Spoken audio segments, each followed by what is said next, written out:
महर्षि व्यास का असंतोष।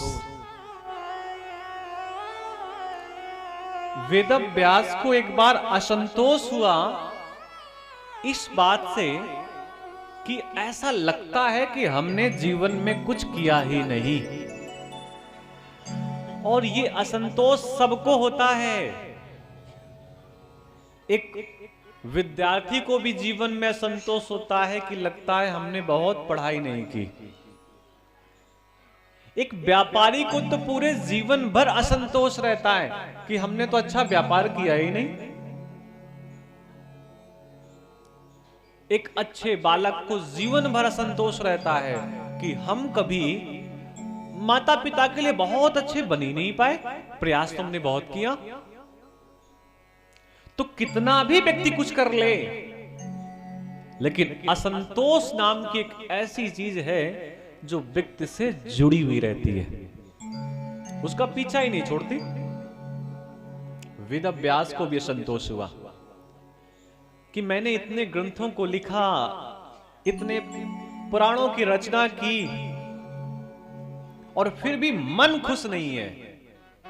एक दिन नारद जी आए, नारद जी से चर्चा हुई तो नारद जी ने कहा, गुरुदेव आपने बहुत कुछ लिखा,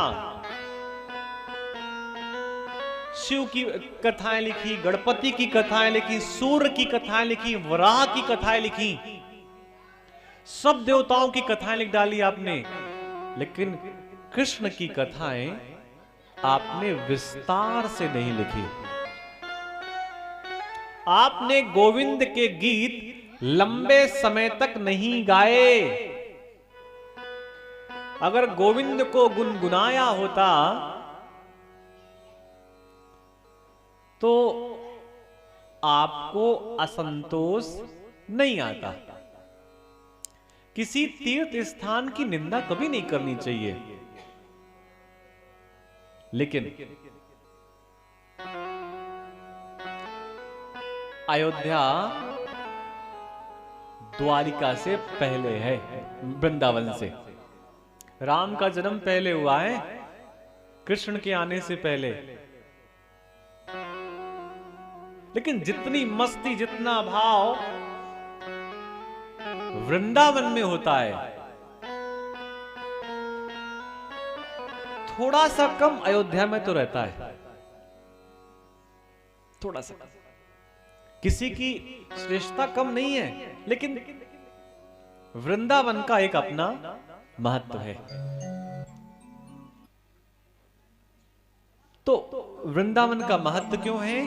क्योंकि वहां पर गोविंद के गीत पग पग पर गुनगुनाए जाते हैं। नारद जी ने बताया कि आप गोविंद के गीतों को गाइए, गुनगुनाइए, उनकी चर्चा विस्तार से करिए, तो आपको भी उस आनंद की प्राप्ति होगी जो मुझको है।